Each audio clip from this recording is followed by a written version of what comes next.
Yo, what is going on, everyone? My name is Nick, or The Notorious Fantasy, and in today's video, we're going to be breaking down my wide receiver start or sit decisions for week number 7 of the 2024 fantasy football season. We're going to be going in depth through every single matchup from Thursday Night Football all the way up until the doubleheader on Monday Night Football, and I'll be telling you guys whether I believe you should start or sit the wide receivers in all of those games. But before we could get into things, I would like to ask that if you guys are new to the channel and you do end up enjoying today's video, that you hit that subscribe button down below. And while you're down there, whether you are new to the channel or not, please make sure that you leave a like on today's video. It would help me out a ton. If you want to follow me on Twitter or X, please do so at NotoriousFantasy. So without further ado, let's get into my week number 7 wide receiver start or sit decisions for the 2024 fantasy football season. We begin with Thursday Night Football, the Denver Broncos at the New Orleans Saints, and in this matchup, I don't want to start a single wide receiver. For the Denver Broncos, I do love Courtland Sutton. I think he is a great player, but with his targets bouncing up and down like a trampoline every single week, I can't really make a strong argument to start him. Even with the other guys on the team basically being computer-generated names like Little Jordan Humphrey, Troy Franklin, Devon Vell, I really just don't feel confident enough in Bo Nix to be able to elevate Courtland Sutton into me wanting to play him, even though he has had some good games this season to where if you are super down bad, I guess you could start him and I wouldn't judge you, but for me, I would rather leave him on the bench. Devon Vell led the team last week in receiving yards, and in both starts he has made this season, he has been a top 30 wide receiver, but in all honesty, I don't really see the upside, and with the upside being limited by Bo Nix and the offense's ability to move the football, even if you don't want to suck the Saints defense dry and you think that this is a matchup that Vell and the Broncos could take advantage of, I just really don't feel confident at all in this offense's ability, so he is a clear sit for me. Troy Franklin has been a 2 to 3 targets per week type of a guy, and I liked his college tape just like I enjoyed Dillian Harper's college tape, but the targets aren't there enough to play him. For the Saints, without Chris Olave and Rashid Shaheed, Bub Means had a great game. 5 receptions on 8 targets last week for 45 yards and a score up against the Tampa Bay Buccaneers from Dollar Tree Patrick Mahomes, Spencer Rattler, in a different spot, right? If you were going to take the Saints and throw them up against a different defense, then I would be fine throwing Bob Means out there.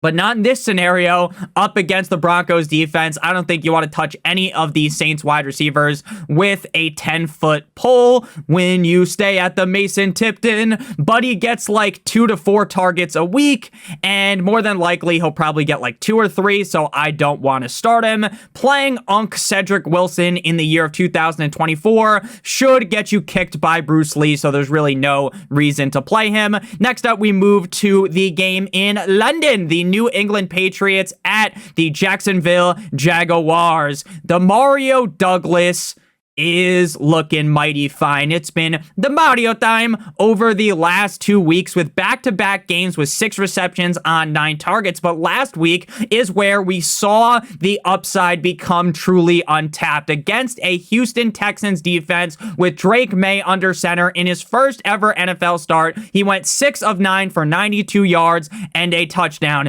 This matchup up against the Jaguars has its legs wide open for Douglas's taking, consensually, of course. Since the game is in London, I'm not going to sit here and be super ambitious and give Mario Douglas the Hawk 2 special, because we know games in London typically get a little bit weird, but I do believe that this matchup is great up against the Jaguars, and I like him as a high-end wide receiver 3/flex option. Now, the rest of the Patriots, Jalen Polk brought in just 1 catch on 4 targets last week for 4 yards. I do believe brighter days are ahead as Drake May will allow a talented player like Jalen Polk to succeed, but as of right now, with Douglas being the clear number 1 option, production. I would rather see Polk have that big game on my bench or on the waiver wire before I feel confident rolling him out. Kayshon Boutte bet on himself last week, and it paid off in a huge way. 3 targets, 3 catches,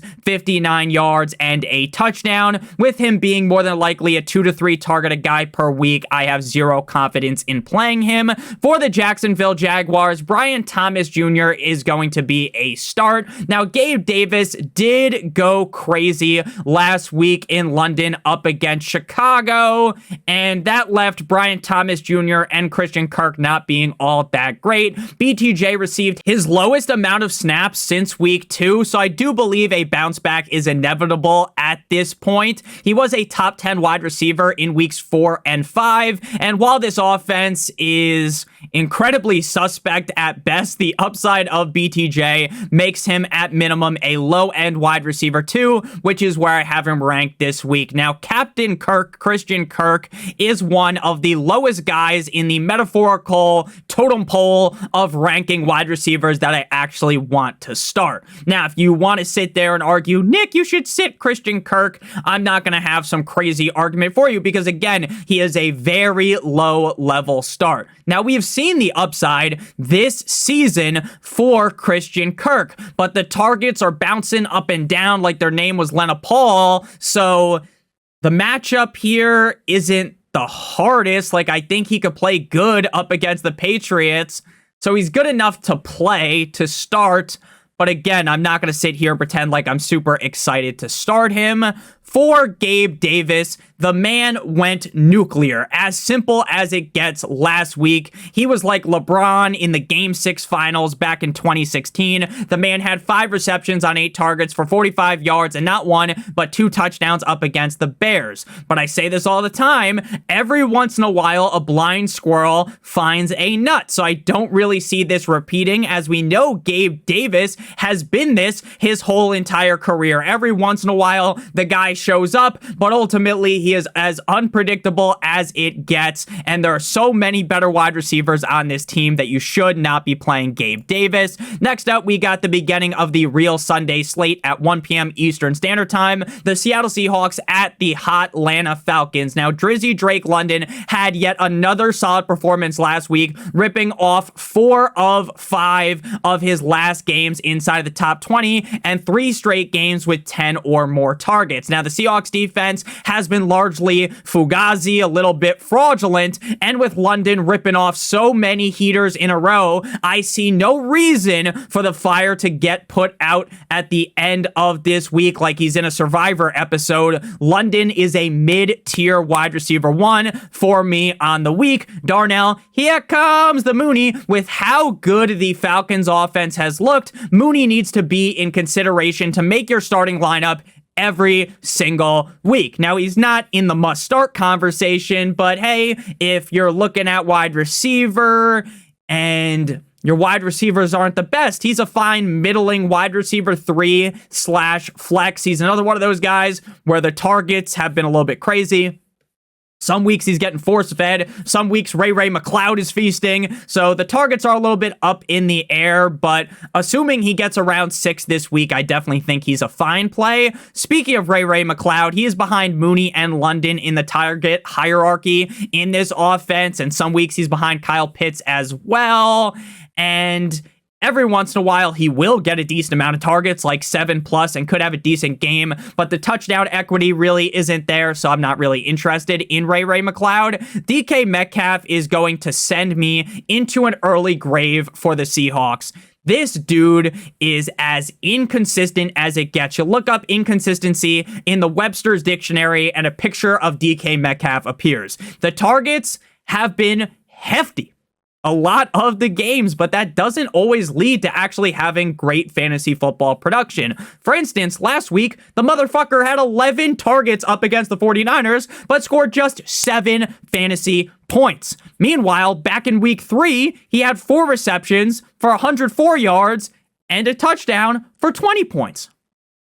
Now, you are going to have to just embrace the inconsistency and fire him up here as a high-end wide receiver 2 up against the Falcons in what could end up being one of the highest scoring games of the week. Tyler Lockett in my pocket skirt was a top 18 wide receiver last week due to him finding the end zone on his 8 targets. Now, he's a guy that's pretty reliable. He's going to get you his 6 or more targets, but the guy makes too many business decisions. And what I mean by that is instead of potentially getting hit with the boom, instead of potentially getting rocked, he just goes down or he just walks out of bounds, right? He is making sure that he could stay healthy. He's an old man. He's like, you know what? Fuck getting 3 extra yards and potentially getting my head taken off. Why don't I just go down or walk out of bounds? And that leads to him not really being, plus he's kind of short, so he's not like this big red zone option. They have other options on the team. If you want 10 points, go ahead and play him, but I am obviously looking for much more than that. Next up, we move to the Tennessee Titans at the Buffalo Bills. T-Moo Josh Allen versus the real Josh Allen. Mayo Man Will Levis of the Tennessee Titans has been just bad this season. Last year, there was a lot of good. Now, obviously, it wasn't all good. There were bad games. There were bad showings. There were idiotic pants on the head level stupid decisions made by Will Levis. But this year, with better coaching, you would have thought, it's just not working.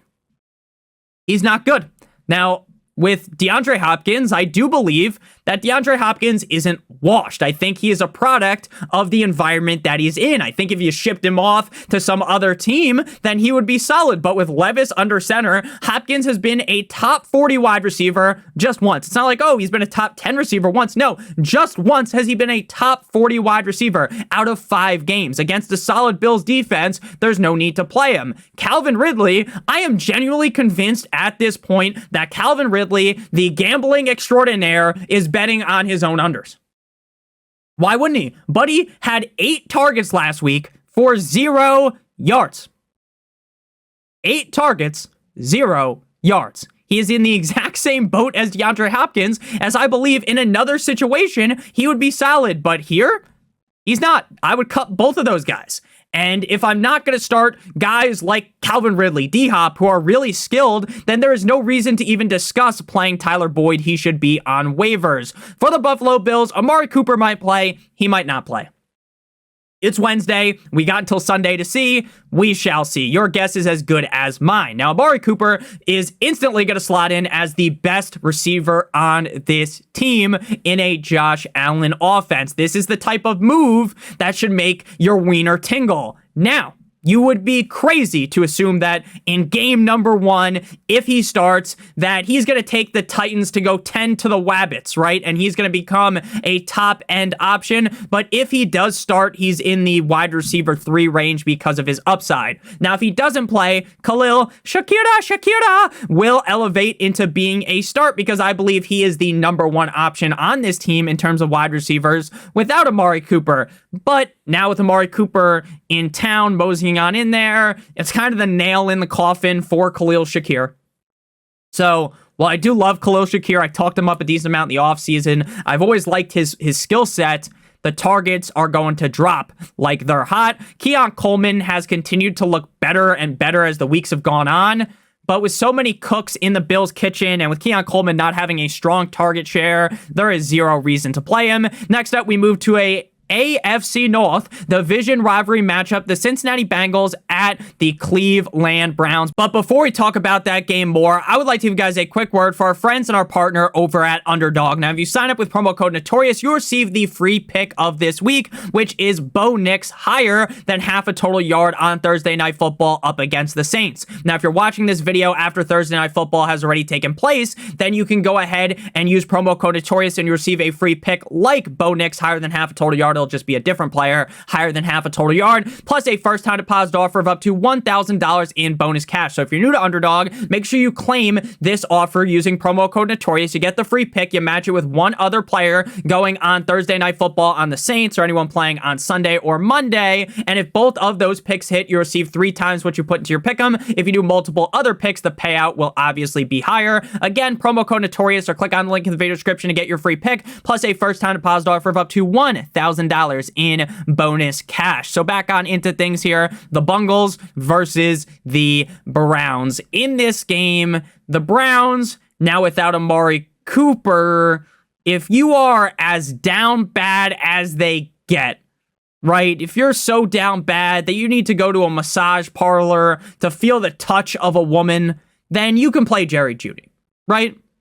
I don't trust him worth shit, but without Amari Cooper, you know, the upside here for Jeudy is high.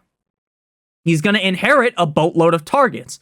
The problem is Deshaun Watson blows more than Sasha Gray and Entourage. So even with a voluptuous amount of targets, they need to be catchable for the upside to be realized, and frankly, that really hasn't happened. New York Jets legend Elijah Moore had just one target last week and should see a bump up in targets without Amari Cooper, but there's no real need to play any of these pass catchers in Cleveland. Tillman hasn't seen a target since week 3. Even without Cooper, like, what's the need to play him? He shouldn't even be rostered if you're in like a 32-team league. For the Bengals, the Browns defense entering into this year was a fearsome unit, right? We thought, hey, the Browns defense pretty good.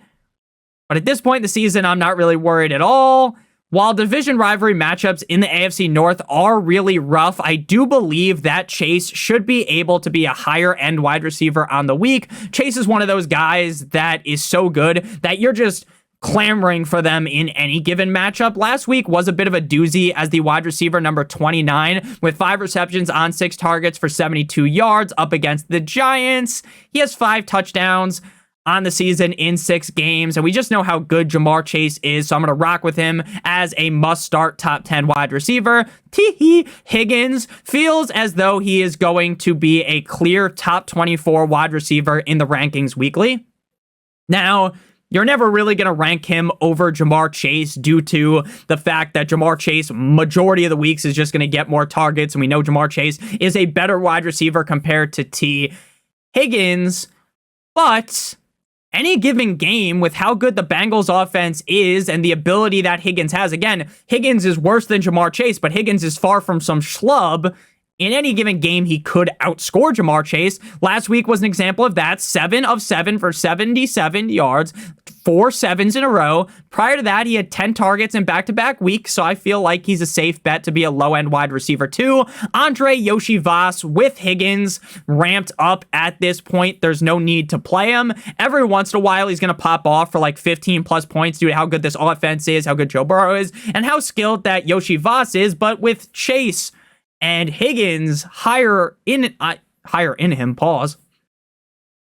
offense than him, you're not playing him. Next up, we move to game number 6 here. The Houston Texans at the Green Bay Packers, a matchup that I am so ecstatic to watch. For the Texans, without Nico Collins for the foreseeable future, Stephon Diggs has taken over the throne, Bran Stark style, as the lead wide receiver number 1 in Houston. 6 receptions on 7 targets last week in New England for 77 yards and a tug. The Packers are a relatively middle-of-the-road defense against the pass, so I do believe that Stephon Diggs has a big shot at huge upside here. I like him as a low-end wide receiver 1. Tank Dell finally arrived for fantasy football last week, and it was beautiful. 7 receptions on 9 targets for 57 yards and a touchdown. This week, I like him as a middling wide receiver 3/flex play. Xavier Hutchinson pulled up last week to his wide receiver 3 duties without Nico Collins and turned that into, drumroll please, 0 fucking fantasy points. In an offense like this, the upside is obviously there with CJ Stroud, with this offense percolating, but you're not going to be playing him. For the Packers, Jaden Riley-Reed continues to be a reliable wide receiver too, with top 10 upside in positive matchups. Last week, he went 6 for 6 for 28 yards and a touchdown in a positive matchup against the Cardinals as the wide receiver 25, and I expect him to beat that this week. Again, like we talked about with the Texans, I do think the high scoring upside is there, so it's got me feeling real nicey ranking Spankin' Reed as a high-end wide receiver 2. Romeo Doubs returned from his suspension like T. Grizzly and scored 2 touchdowns in his first day out on 4 targets for the wide receiver number 11 position in PPR. While it is highly, highly, highly unlikely that he replicates that, he's a fine middling wide receiver 3/flex option. If you said, Nick, you said the same shit about Tank Dell, which guy would you prefer? I have both. The answer would be Tank Dell, and the upside is clearly here because of the high-scoring nature of this matchup. Christian Watson, the non-pervert Watson in the NFL, got a tug last week, but it wasn't in the massage parlor. 3 receptions for 68 yards. This week, though, with an untrustworthy amount of targets, even in a solid spot, I don't feel confident playing him. Next up, we move to the Miami Dolphins. Miami Dolphins, number 1. At the This Is Our Colts, This Is Our Team, We Bleed Blue, the Indianapolis Colts in Indianapolis. Tyreek is a start. Now, in his last game prior to the bye was last week, so his last week prior to the bye, Tyreek saw his usual heavy dosage of targets. Now, was it great? It was 10 targets, 6 receptions, 69 yards. Very nice, I like. Now, obviously, once Tua returns, Tyreek will go back to being like a top 5 option every single week. But as of right now, with Tyler Huntley, the floor is in the basement. The matchup is good enough here for a great game. But at this point, if you have Reek ranked inside the top 20, you're smoking on that toad venom that Rodgers is on, right? Low-end wide receiver 2 to high-end wide receiver 3 for me. Now, I hope the bye week channels Snoop to have his best game yet. Tyler Huntley, Snoop Huntley to go bananas and feed Tyreek, but ultimately that is more of a pipe dream than reality. Without Tua, you would be better off going out there yourself and trying to score fucking fantasy points if you have Jalen Waddle or Odell Beckham Jr. Waddle is still an incredible talent, but with shit quarterback play, you don't need to get cute and play him. For the Colts, with Anthony Richardson more than likely under center, I am going to do the dash when it comes to playing Josh Downs, Michael Pittman Jr., or Alec Pierce. Like, I understand that the play recently for Josh Downs has been nothing short of fantastic. He has been amazing. And it is possible to hit that upside with Richardson.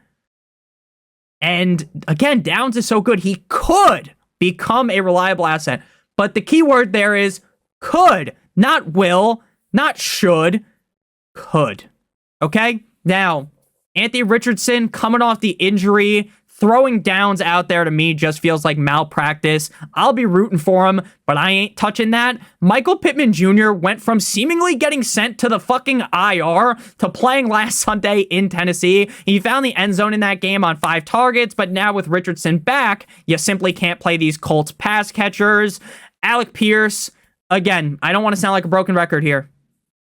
Even with all of his high motor, even with him being a gym rat, without Flacco, Alec Pierce cannot be your hero because he sadly turned into a 0. Next up, we got the Detroit Lions at the cold like Minnesota Vikings.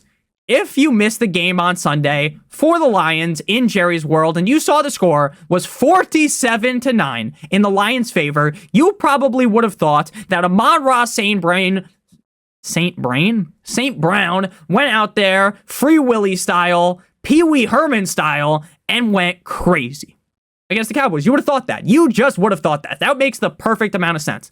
But he scored just 13 fantasy points, going 4 for 4 like he was at Wendy's for 37 yards and a touchdown. We all know how great Amon-Ra St. Brown is, so there's no need to panic. He's a clear top 12 wide receiver moving forward. Now, the matchup here up against the Vikings has me afraid. I am petrified. I still got him inside the top 12 because scared money don't make no money. But again, the matchup here is far from ideal up against the Vikings. Jameson Williams kind of has me on tilt. The guy has only received around 3 targets a game over the last 3 weeks, but has still been a top 24 wide receiver in 2 of those 3 games. The risk is clearly there, right? But the upside is also clearly there. The upside is clearly very significant, so he's still a high-end wide receiver 3/flex play. Tim Patrick, the Broncos legend, went 3 for 3 like a free throw for 68 yards last week. but with Patrick being a 1 to 3 target guy weekly, I simply can't justify starting him. For the cold like Minnesota Vikings, Justin Jefferson has been one of the safest wide receivers in all of fantasy football this season, which is a shock to a lot of people that in the comment section had their panties in a bunch all summer and were like, Nick, I can't draft Justin Jefferson. It doesn't matter if it's Sam Darnold. It doesn't matter if it's JJ McCarthy. Nick, I can't do it. Even though Justin Jefferson is the best wide receiver in the NFL, I can't do it. That's what was happening in the comment section. Every time I talked him up, there was just pure anger, pure hatred. And, you know, sometimes you got to let the hate flow through you, Anakin. But here, you shouldn't have done that. 5 straight top 21 performances. And against Detroit, I believe that he will do it yet again. Jay Jettas is another one of those guys that's in the must-start tier every single week. No ifs, ands, or buts. Jordan Addison Ray had 8 targets prior to the bye in London Town for just 3 catches and 36 yards. If he is going to get 6+ targets a week, with how nasty this Vikings offense is, Addison should be considered as a high-end wide receiver 3 in that wide receiver 25 to 28 range. Jalen Naylor, I barely knew her, has been non-existent since Addison return, so there's no need to start him or roster him. Next up, we move to the Philadelphia Eagles at the New York Football Giants in MetLife, a Saquon Barkley revenge game. Now, Saquon Barkley came out and said he believes they're not going to boo him, and he is in for a rude awakening.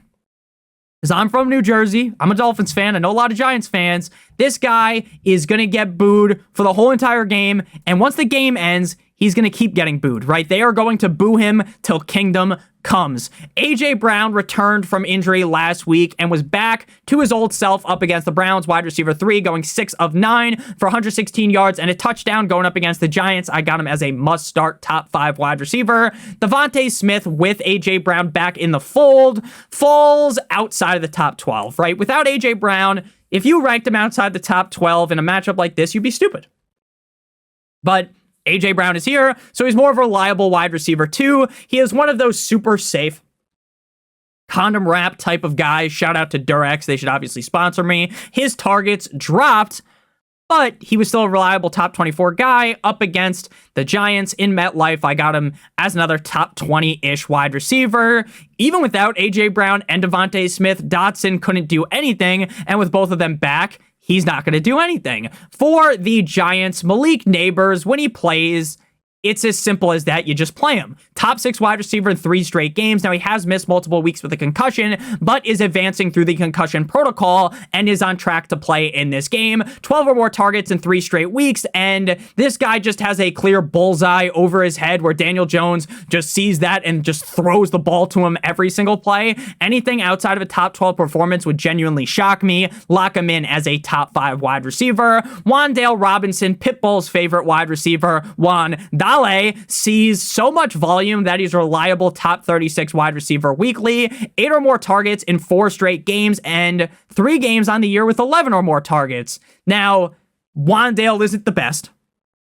He's no Malik Neighbors, but he's a fine low-end wide receiver 3/flex. Again, I'm not sitting here salivating. I'm not going to sleep envisioning a huge Wan'Dale game, but he's fine. Slayton was an interesting start last week. I told you guys to start him, and it paid off. Now, obviously, it wasn't the biggest showing. Wide receiver 31. He had 11 targets, though, but with Malik Neighbors back, I expect the targets to decrease, and thus his value going down the toilet. Now we move to the 4 p.m. slate. If you guys have enjoyed today's video thus far, hit that subscribe button, hit that like button down below. Now, Violet's brother, Jacoby Myers, is set to practice today, which would lead to him being a start-worthy wide receiver. He missed last week with an ankle injury, but now with Adams chilling with Rodgers in New York, you should be seeing Jacoby get around 8 or more targets. Now, the quality of targets might be low, but against the Rams, he should be a bottom-of-the-barrel start. Trey Tucker, DJ Turner, don't see enough volume to start them. Cooper Kupp's return feels possible. Now, if this was a betting game, hey, bet, will Cooper Kupp play, will he not play? And if it was even money, I wouldn't bet on either side because I don't feel like it's a guarantee. But when healthy and without Puka Nacua, Kupp is basically a mortal lock of the century to finish as a top 12 to 18 player. If he suits up, I'm rocking him with that up against a Raiders defense that has more holes Then a donut shop, Jordan Whittington and Tutu Atwell are sits, with Kupp likely back or potentially back, I guess would be the better words to use there. I don't want to play the guessing game by which guy's the number 2 in LA, so I would avoid both guys. If Kupp misses, I would fire up Whittington, who has looked solid in back-to-back games. Atwell is more of like a low-end start. I guess you could start him too. Next up, we got the Carolina Panthers at the left. Hands up. Who are we? The Commanders. For the Commanders, Terry did not practice today on Wednesday, but it's veteran rest day. So if you ever read like someone didn't practice on Wednesday and you start to panic, get your panties in a bunch, don't worry. Wednesday is vet rest day. Last week, he was the wide receiver 5 up against the Ravens in Baltimore and had 6 receptions on 7 targets for 53 yards and 2 touchdowns. Now, going up against the Panthers defense, I do believe he could easily copy, paste, and replicate that. Over the last 4 games, he has been a top 16 wide receiver in 3 and a top 28 wide receiver once. I love him in this spot here, and it's just so great that Terry McLaurin finally has the quarterback position to elevate him. For years, we've talked about how Terry McLaurin was basically given a, what's that called? A swirly in the toilet, where like a bully throws you into the toilet and flushes the toilet a bunch of times, right? He is now great with Jaden Stormy Daniels, so in a sneaky high-scoring game. I know this isn't the highest-scoring game of the week. I don't think it will be, but it's sneaky, a little bit sneaky-beaky-like. So I like Terry as a low-end wide receiver 1. Noah Brown appears to have the leg up on Luke McCaffrey as the wide receiver numero 2. On this team, he had 8 targets last week, which was a team high, but I don't feel confident enough in saying that he's the clear number 2. Like, he might have the leg up, but it's not a guarantee. So I'll be sitting both him and Christian McCaffrey's younger brother. Deontay Johnson has seen 10 or more targets in 3 of 4 games with the Red Rifle Andy Dalton, and has been very consistent with the fire crotch himself under center. This week, going up against the Commanders defense that your grandma could cross up Allen Iverson style, I expect Johnson to lay the pipe here as a high upside wide receiver 1. Xavier, somebody touch a baguette, is one of the lowest ranked starters for me on the week, but he is a start nevertheless. Wide receiver 34 last week with 3 receptions on 4 targets for 23 yards and a touchdown. I love the matchup here, and we have seen the upside back in week number 4, where he was the wide receiver 13, so he's a fine lower end start. Jalen Cocker, he's another one of those guys. Jalen Naylor, I barely knew her. Jalen Cocker, I barely knew her. Has a fire name. First off, that's cool. But second off, he's like a 3 to 4 target guy weekly behind DJ and Leggett. No need to touch him. Pause. Next up, we move to game numero 12, the Super Bowl matchup from last year. Brock Purdy versus Patrick Mahomes. Kansas City Chiefs at the San Francisco 49ers. Now, Juju's a start. Okay? But after one game, I'm not going to sit here and fucking slurp on Juju. But if the team is committed to using him as the wide receiver number 1, and with the competition here not being the best in Kansas City, then Juju should perform. Prior to the bye week against the Saints in prime time, shout out Dion, he was the wide receiver 13, 7 receptions on 8 targets for 130 yards. This matchup up against the 49ers is good enough for Juju to get dirty in this game as a top 18-ish wide receiver. I got him as a low-end wide receiver 2 on the week because the risk is still there. What is the risk? So I don't think Juju's all that good. But again, when Mahomes throwing you the rack, he can make any schlub look good. Now, Xavier Worthy's a sit. He saw his highest amount of targets prior to the bye week, and if he can go from a 3 to 4 target guy a week to around 6-7 targets, then we're going to have to start Worthy. But as of right now, he's a big play merchant. He's a guy that needs the touchdown to survive to be productive. In games where he has scored a touchdown, he's been a top 24 wide receiver twice. And in games without a touchdown, he has fallen outside of the top 60 twice and outside of the top 35 once. As of right now, with him needing that touchdown to succeed, I don't want to play him, especially with Juju's involvement. Justin Watson saw a grand total of 0 targets in that game prior to the bye. Without Rice, he should get like 1 or 2, but you don't start 1 or 2 target a week guys, even with Patrick Mahomes, if they're as good as Justin Watson, and Justin Watson is very good at all. For the 49ers, Debo's targets have been all over the place. making him feel very, very risque. 3 straight games with 5 or less targets, and sure, he's getting a handful of carries, but it still isn't very consistent. Last week up against Seattle in prime time, he was the wide receiver 10, 3 receptions on 5 targets for 102 yards and a touchdown. I like Debo a ton, but with his up and down nature, I can't rank him inside of the top 12. He's more of a mid wide receiver 2 in the mid-tier range. Ayuk. Outside of one game this season, Ayuk has been a complete and utter colossal bust. Like the bust that they have in the Hall of Fame for Peyton Manning. That shit's huge because of how big Buddy's forehead is.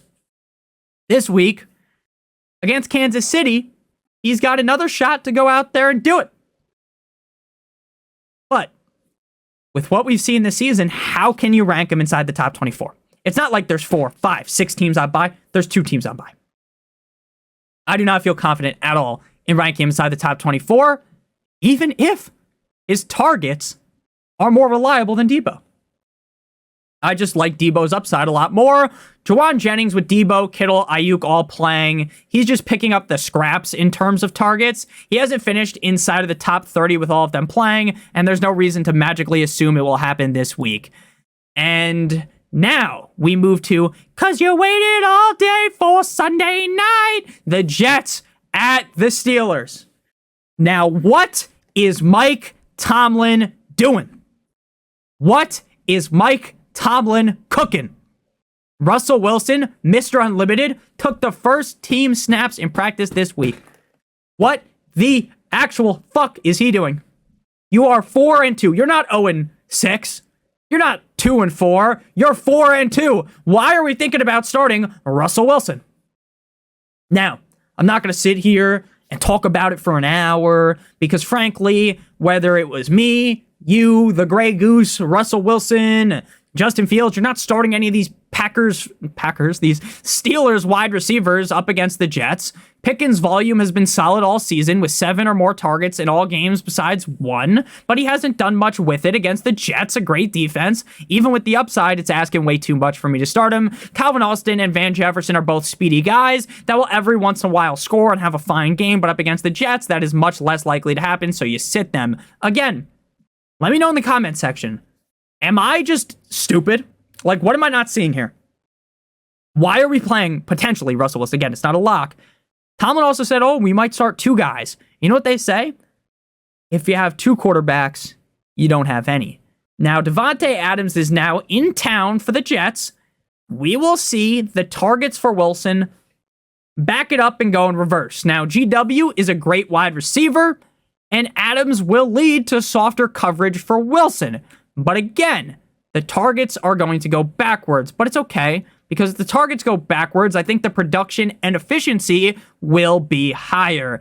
In his first game here for Adams, it's hard to know how involved he will be. Now, him and Rodgers have great chemistry, a great connection, 5G, LTE. So if Rodgers, even if he doesn't know the playbook, Rodgers just says, hey, you run a slant, run this route, go to this yard line, stand here, go here, do this, do that. Hey, we're going to throw you a screen, do this, we're going to fucking throw a missile to you. He can do that. He can run every route. He's amazing. Even in his old age, he's one of the best receivers in the NFL. And you will see that now that, fucking offense of the Raiders completely held him down. But it is still hard to know how involved he will be in this game. I don't think he'll get force-fed, but he could. So Garrett Wilson is just in the wide receiver 2 range because, again, it's not like the best spot here. Now, I would definitely have Wilson ranked ahead of Adams. But Adams is still a guy you would want to start. He's been faking the hamstring injury. It's like, who was the wrestler? Was it Stone Cold? What? That had like the fake fucking leg. Everyone's seen this gif. I don't know if it's Stone Cold off the top of my head. I think it was. But maybe it wasn't. Maybe he's not even bald. Was it HBK? I don't know. But they're sitting in the wheelchair, and their leg looks like it's up, and then they whip the blanket off their legs, and they're actually fine, and then they stand up. It's fucking hilarious. If you've never seen that GIF, make sure you look it up. You've probably seen it, though. But he's not hurt, dude. He was never hurt. He was, I need to get traded off of this sorry-ass franchise hurt, right? If Adams plays, I would rank him as a high upside wide receiver 3. Now, he could easily be a bust, and he could just as easily smash and be a top 12 wide receiver with Adams there. And even though Lazard is a primetime merchant, caught that huge Hail Mary touchdown from Rodgers last week before the half, and that led him to having a top 5 performance. But with Adams now there, he's a sit unless magically Adams doesn't play. If he doesn't play, then he would move into the same spot that Adams is in, like the wide receiver 3 type of range. Next up, we move to the first of 2 Monday Night Football games. Seems like you guys are pretty split from yesterday's videos on if you like doubleheader Monday Night Football or you prefer just one game. Let me know in the comment section. Personally, I don't love it, but I got 2 TVs. I can watch both games. It must suck, like if you're not watching on your phone and on a TV, or you don't got like 2 screens. Does kind of suck, in my opinion, to be honest. And as someone that makes content that wants to have a video ready to go Tuesday morning talking about running backs, having 2 games that go later does kind of suck. But again, Nick, that's just for you, you fucking bozo. I love watching 2 games at once. That's fine to say as well. I'm not making fun of you. Zay Flowers. Now, I don't want to sound like a broken record here, but the talking point is the exact same every single week. In games where the Ravens are not bending a team over the table, Zay Flowers is close to a lock to be a top 12 wide receiver. When the team is winning, Charlie Sheen style, but by multiple touchdowns, the team tosses him to the side. So when they're winning by a lot, Zay Flowers is a dud. When the team's in the game, leading slightly or behind, Flowers is going to eat. Flowers was wide receiver 6 last week with 9 receptions for 132 yards. Back-to-back games inside the top 14. I believe this matchup should be a back-and-forth affair, so you need to lock in Flowers as a low-end wide receiver 1. Rashad Master Bateman has been a top 35 receiver in back-to-back weeks, but I'm going to say the exact same thing I said last week. If you fall for Bateman having a few good games and you want to start him, you're like a mouse going for the cheese on the trap.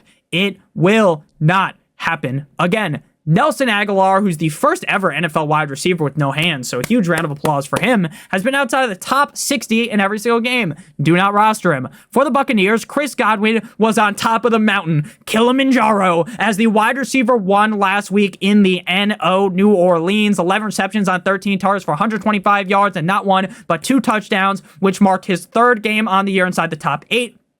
This week against the Baltimore Ravens, in a high-scoring matchup, I expect another top 12 showing. Mike Evans was awful last week, which should have been a surprise to absolutely nobody, as when he plays up against the Saints and Marshawn Lattimore, he gets locked up and they throw away the key. Prior to last week, he had been a top 9 wide receiver in back-to-back weeks, and this week against the Ravens in a potential shootout, I got him as a high-end wide receiver 2 to low-end wide receiver 1. Sterling Shepard, or whoever's going to be the wide receiver 3, sure, Shepard scored in Week 5 against Atlanta on Thursday Night Football, but with the offense having Evans, Godwin, Otten, all these running backs, you cannot be playing Sterling. Final game here, the LA Rams at the Arizona Cardinals. The lad McConkey has received 6 or more targets in 4 of 5 games this season. In this matchup against the Cardinals, if he sees 6 or more targets, we would have to roll him out as a floor play. The upside is there, as we have seen multiple top 20 games out of him. The run-heavy nature of the offense, though, does hurt, but if he can find a consistent amount of targets, he should be considered around the wide receiver number 30 range. For the rest of the guys here, though, they're sits. QJ has pulled a Humpty Dumpty and fell off that wall, as early on in the season, things were looking mighty fine and dandy. And recently, that has tanked back-to-back weeks outside the top 70. And with Ladd being the number 1 target here, I can't start Quentin Johnston. Joshua Palmer, I think, has the skills to be a solid fantasy option, but he is buried down the target hierarchy in this offense, so you're not going to roster him. Michael Wilson! Marv suffered a concussion early on against the Packers last week and put up a fat goose egg due to it. This week, he does have an extra day to clear protocol, but I'm going to operate under the assumption that he does not play. If he does play, obviously you're going to start him. You didn't need me to tell you that. If he is in, you're going to play him. Wilson, if he's out, will slot in as the wide receiver 1 in Arizona without Marv.